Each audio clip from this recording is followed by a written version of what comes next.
and picking up where we left off, talking about the kidneys and the bladder. A lot of times, as people age, they find that they have an increased frequency in the need to urinate. Or when they do urinate, it's not quite as productive. They don't go out quite as much, so they have to go more often. It has a lot to do with the elasticity of the bladder and the prostate, and there's other things down there biologically that happen. But the long and the short of it is, it's a common occurrence. Also, kidneys and bladders can shrink and become less efficient. So maybe they just don't process things as well or as fast, or they don't have as much capacity to store things as they used to. And therefore, you have to go much more quickly. Bones. Somewhere around age 35, the bones start to lose minerals faster than they're replaced. So they go into that osteoporosis sort of phase. Now, not quite that extreme, but it's how that happens. It's how that begins. The height may decrease. The bones may be weakened with an increased risk of fracture, and posture can start to get worse, and slumping can occur. So as people age, their bones become a little more brittle, more easily broken, and they heal more slowly. That's a common thing with aging. So over to page 60 now. What else? How about the heart? The heart, it tends to thicken with age. Build up of things and build up of just years and years of bad food choices and lack of exercise can make the heart thicken and the valves start to constrict and build up of things inside the veins and the arteries. And it just, time is really what it boils down to. Oh, my door just opened. The lungs, somewhere around the age 20 or so, the lung tissue starts to lose its elasticity and the rib cage muscles begin to shrink. Breathing gets less deep and the ability to cough is decreased. So, obviously not at 22, you're going to see a major difference, but at 82, you're going to see a big difference from, how you were before you were 20. And these all can be things that can be mitigated. You can do things to lessen the degree to which these things are diminished. Of course, your bone density can be helped with good diet and good exercise. Your muscles and your heart, and your lungs, all these can be helped with exercise and diet and good healthy eating choices and good life choices. So a lot of it has to do with aging, but a lot has to do with you too. Your muscle mass declines, especially with lack of exercise. And the skin gets thinner and more dry and more wrinkled, and it heals more slowly. I haven't found this one yet to be occurring with me. My skin's pretty thick, but I do see that with my father. His skin seems to get thinner, and he does seem to bleed a lot more easily from minor abrasions or cuts or nicks or things. So it is something that I have seen occur. And you do have to be a little more careful with skin as you get older, especially when we get into skin and body care. We'll talk more about that. Nails tend to grow more slowly, and they get thicker. Especially toenails. Toenails can become really troublesome, especially with people at the older end of the spectrum. Cutting them, keeping them maintained, keeping them from going ingrown. A lot of times you'll have to get a specialist to come out and cut the nails of your clients. You won't be able to do this. You might physically be able to do it, but you're not supposed to do it. You need a specialist to cut nails that have aged and have thickened and have curved and have created a problem. Oh, there's someone else in my door. Digestion. Some vitamins are absorbed more slowly and the digestive system slows down. So weight gain can occur as a result of this, because if you're eating the same things you were eating before you got older, you're going to start seeing weight gain as a result of that. Whereas when you were 16, you can eat a whole pizza and then go run around the neighborhood, as opposed to when you're 66, you can eat like 2 slices of pizza and then you just want to take a nap. So it can change as well. With the nervous system, the reflexes can get slower, less steady on your feet. Falling can become a problem. You just whoa, and you get dizzy and you just, what was that? You may sleep less or sleep less deeply and wake up more often in the nighttime. And that has a lot to do with the productivity of your day as well. If you have a long, productive, exhaustive day, then you're going to sleep well. But if you have a day that mostly consists of sedentary activity and very little mental stimulation, then you're not going to sleep very well, because your body just isn't going to require the rest that you want it to get at night. There's your mental rest that you need and your physical rest. And sometimes those two don't conflate. And then, I mean, with the reflexes, you can work on that. I personally have found that playing video games has been really good for me to keep my reflexes in check, especially challenging video games. I mean, I'm not going to sit here and name names, but I like to play challenging video games that involve a lot of reflex activity, and they've helped me maintain my reflexes as I've aged as a human being. So that's one way you can help, and whatever works for you. But that's the bee's knees for me. Now, on to the next section, talking about common diseases and conditions. These are things that are common with older adults, things that occur frequently, but again, these aren't part of the aging process. It's not like you got older, now you have this. It's more like this is something that a lot of people who are older have in common, but it's not necessarily something that all old people would have, right? We get the difference? All right. It's like stereotypes, if you will. It's like a stereotype. It's common with a certain group, but it doesn't mean it's indicative of the entire group. Maybe that makes sense. All right. First one, hypertension, high blood pressure. Okay? They do the little cuff and they check your blood pressure and they're like, hey, 120/80, you're doing good. But as people age, a lot of times our blood pressure doesn't look so good. Strokes can occur as people age. And just because of the things we talked about, the combination of the brain, the heart, the circulatory system, the lung function, there's a lot of things that go into producing a stroke. And unfortunately, those things combine to make it a favorable conditions for a stroke to occur the older people get. High cholesterol, another thing that's just a buildup of time causing. Arthritis, that's what we talked about before, about things wearing out.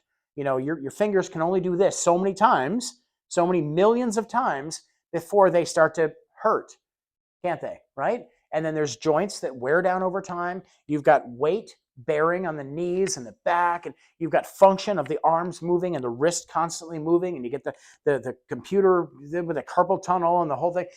Arthritis is just too much time spent on joints without resting them properly, And of course, there's pre-existing conditions that can lend themselves as well, but a lot of it has to do with just your lifestyle.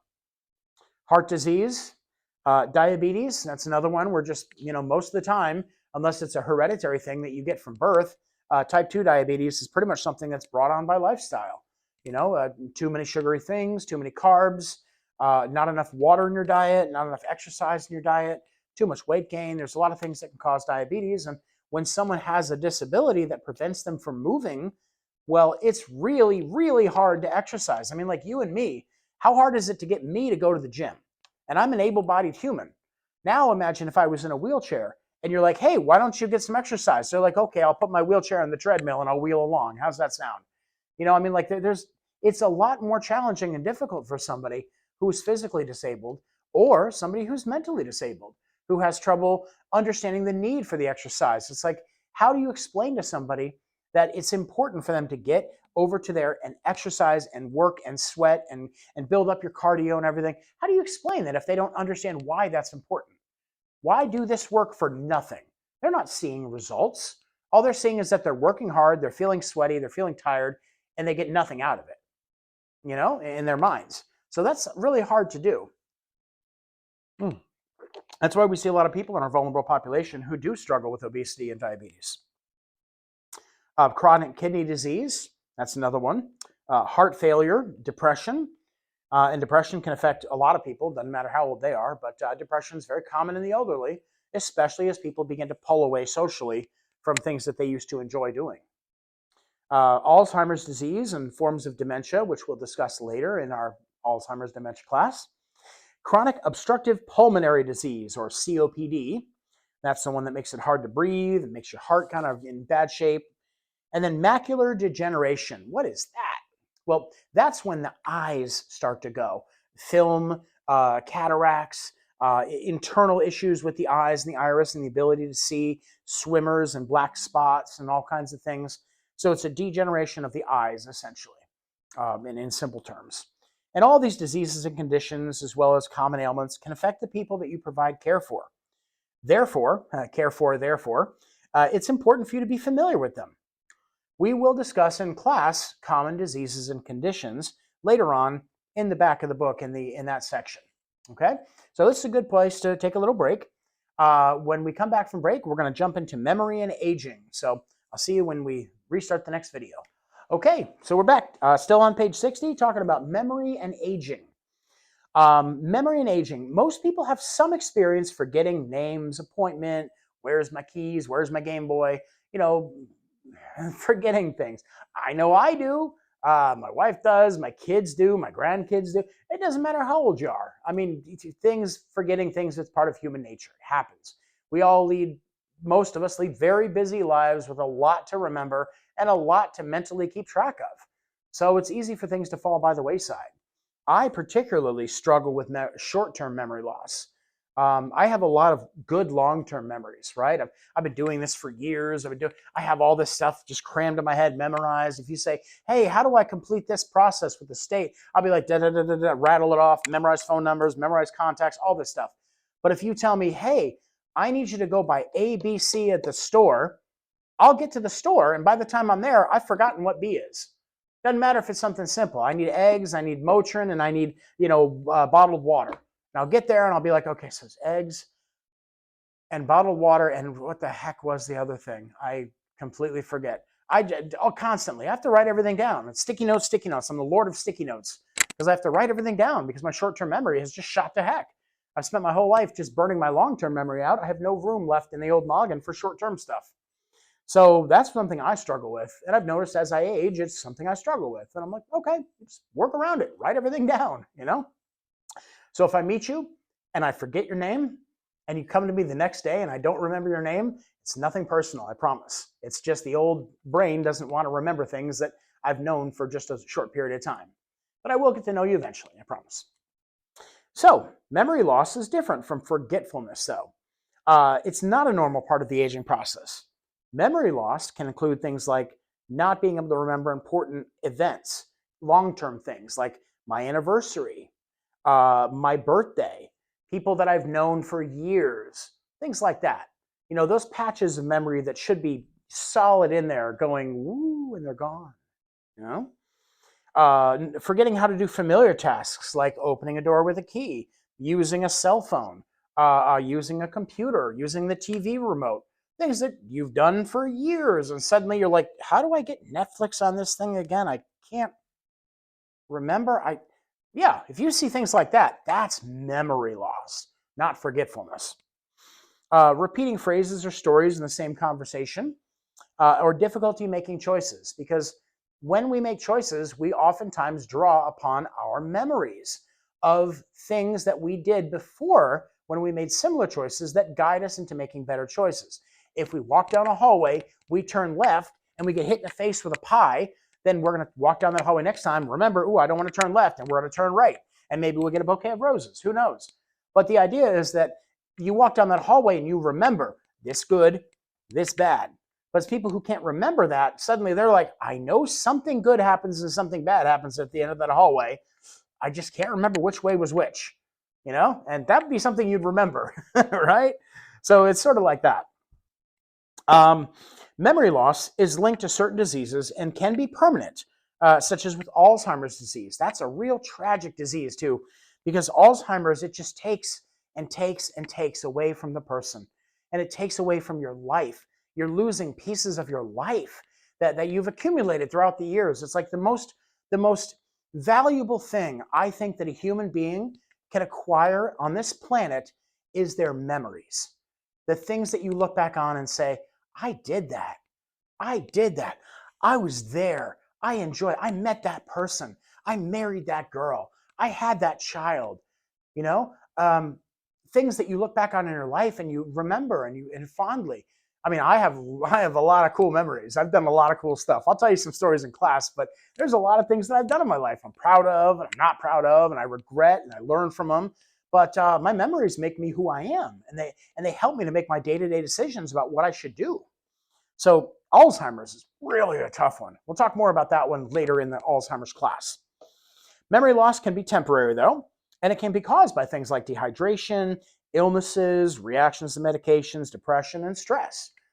We are going to talk about dementia as well when we go into the next couple of sections. later on in classes after we're finished with this big book. But this book also has some dementia information as well, which we'll discuss. So in summary for this lesson, long-term care services, we're going to keep going. We're not going to take a break here. Long-term care services do help adults maintain their independence and their quality of life. And as part of the client's care team, you'll provide the client with the support they need, and the client-centered care will provide to empower clients to live with dignity. So for the remaining part of this video, or the remaining part of this module, we'll say, I want you to check out the checkpoint, and I want you to answer the questions in the checkpoint. Okay? Once you're done with those questions, then take a little break, and we're going to start the next section, which is Lesson 2, Resident and Client Rights. So answer those questions. We'll discuss them in class. See ya. Okay, we're back, and we're ready to resume here at Lesson 2. That's on page 62 in the book. And we're talking about the resident and the client rights. So, well, the resident and client rights, I'm not saying they're two separate people. I'm saying they're one or the other. I should clarify. Learning objectives. In this one, you should be able to, by the time we're done, recognize a person, client, we'll call them a person, legal and human rights as protected by federal and state law. And you should be able to take appropriate action to promote and protect a person's rights to confidentiality, dignity, privacy, and restraint-free environment. And you should know how to encourage and support a person's maximum independence when providing care. So this one's all about rights, right? Legal stuff. Well, if it's legal stuff, I have a feeling a lot of that might be on the test. Don't worry, you don't have to memorize any RCWs or codes or special laws or legal documents or anything like that. But ideas and concepts in here, they are going to be pretty prevalent in the test. It's one of the higher graded areas of the test called roles and responsibilities. So, okay, let's talk about some key terms here. Number one, we've got the umbrella term abuse. Okay, the umbrella term abuse basically means willful. That's the key word in abuse. Willful, meaning you intend to do this. There has to be intent behind abuse. You cannot accidentally abuse somebody. You can accidentally hurt them. You can accidentally misplace their money or their debit card. You can accidentally break their vase. You can accidentally step on their dog. But you can't intentionally abuse somebody. I'm sorry, you have to intentionally abuse somebody for it to be classified as abuse. So that's willful action or inaction that inflicts injury, unreasonable confinement, intimidation, punishment, or anything like that, and not necessarily even on a vulnerable adult, on any individual. Okay, this isn't just something that applies to vulnerable adults and children, it's any individual.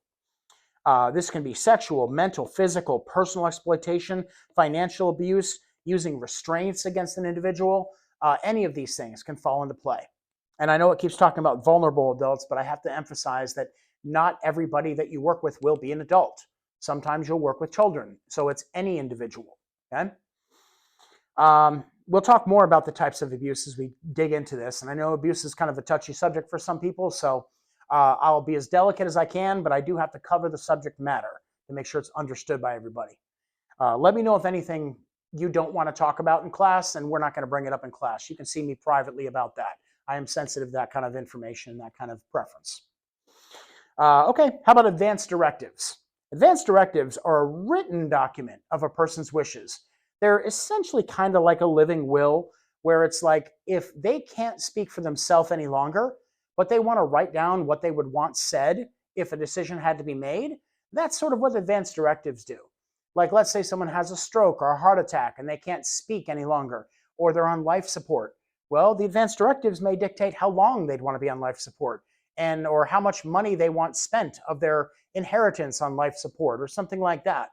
It could have to do with maybe if they're found, to be going through a heart attack or having a heart attack or choking on something or whatever, and they've passed out and they've no longer breathing and they're no longer, do they want CPR? Do they want someone resuscitating them? Yes or no? Or do they want to just be let to die?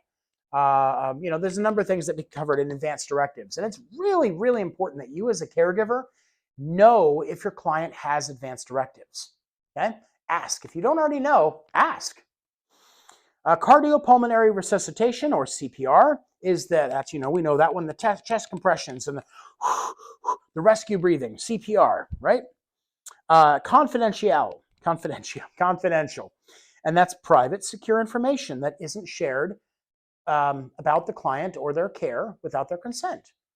Now, confidential is kind of a slippery little one because it's you do share confidential information about the client, and you do share it sometimes without their like expressed consent, because as members of the care team, there's an implied consent that there's certain things that you will share about the client's health and well-being with other members of the care team when you join the care team. It's like if the client gets injured or hurt and the client says, I'd rather you don't tell anyone that I fell. Well, you have an obligation that you do have to share that information. Even though it's confidential and the client doesn't want to share it, it doesn't really matter. The client, yes, maybe they don't want you to talk about the fact that they were abused or they were pushed or they were hurt or they have COVID or they have something else, but it's your responsibility to report changes in condition and things that you're concerned about. So there's a delicate balance between rights and responsibilities. And we will dig into that a little bit later, and we're going to talk about that a lot in class too. A grievance is a formal complaint. Anybody can yell that they're mad at somebody or, I'm going to call your manager. But a grievance is when you're like, we're going to put this in writing. And that's when it's recorded, it's documented, it's in your permanent record, your file, whatever you might call it. And if someone has a grievance against you or someone you work with or someone you work for or another member of the care team, anybody who effectively is responsible for the client's safety and well-being, the client can file a grievance against. Can they file it against their kid that lives 2 states away that never sees them? No, they can't. But can they file it against their doctor or their therapist for being inappropriate or pushing treatment on them they don't want, or their caregiver who hasn't shown up for 6 shifts and he keeps calling out because they're like, I drank too much last night. Yeah, those are things you can file a grievance against. A guardian. That's a person authorized by the court to act and make decisions in the best interest of the client. And typically it's when the client obviously can't make decisions for themselves. They've been incapacitated or they're unable to speak or act on their own behalf. Okay? And this is when the client hasn't had a chance to appoint their own through their advance directives or through like maybe a living will. This is when the court has to assign somebody because the client has nobody. And sad as it may be, but yeah, there's a lot of people out there that really do have nobody. It's not as uncommon as you might think. Well, I just said incapacitated. What's that? Well, incapacitated, it means unable to act. They can't communicate. They can't make decisions. They have no way to make decisions in any way about their care. Now, what about someone who is awake, alert, living, breathing? They blink, they eat, they sleep, they do everything, but they have no way to communicate due to a mental or cognitive malfunction. Well, that person would still be considered incapacitated because they can't make any decisions on their own. What do you think they would have? Well, they probably have a family member or a parent or guardian or somebody who would make their decisions for them on a day-to-day basis. Can someone who's incapacitated make decisions about taking medication or visiting the doctor or what foods they want to eat? They really can't. And so you're going to have to trust the person that's been assigned as the guardian to help make those decisions. It's a tough spot and it's unfortunate, but it is, something that has to be done. Someone has to make the decisions. Involuntary seclusion. That means basically just locking somebody up, making them stay alone against their will. It's basically mental abuse, psychological abuse. Lock them in their room, threaten them. If you don't comply with what I'm telling you, I'm going to lock you in your room, take away your phone, and I'm not coming back for 2 days. And then I'll come back in 2 days and we'll see if you're going to act right. That's a threat a caregiver could make against a client. And that would terrify somebody who knows that they've got no way to get out on their own or get help on their own. That's really scary to somebody who's in that situation. Wouldn't it be scary to you? You want to have your independence. You want to be, able to make your own decisions. Maybe you're pushy. Maybe you're a little bit difficult to handle. But then you get a caregiver that threatens you with that. That's scary because that's a way disproportionate thing to, I don't want to eat my breakfast this morning, to I'm going to abandon you for 3 days and make you suffer. You see what I'm saying? Like it's really not good. That's the kind of thing that can land you in real legal hot water and land you in real karmic hot water. Okay, that's not being excellent. An ombudsman, or ombuds as it's called. I guess they don't call them ombudsman anymore. They just call them ombuds. But you'll also see the word ombudsman. So just so you know, that's the same thing basically, which is a person who advocates for the rights of the client. But they usually work in like long-term care facilities where there's a bunch of residents, and their job is to walk around and do wellness checks on the clients and say, hey, how are you doing, Mabel? Hey, George, did you manage to get that call into your lawyer? No? Oh, okay. Well, let me help you make that call tomorrow. Oh, hey, have you opened your mail yet? No? Oh, you got some mail that you need to explain? Well, maybe I can explain this legal mail to you. There's somebody that helps the people to make those sort of decisions and things. So an ombudsman's really helpful. Okay, I guess we'll stop here. We've talked a while. Let's take a quick break, and then we'll come back and we'll talk about restraints.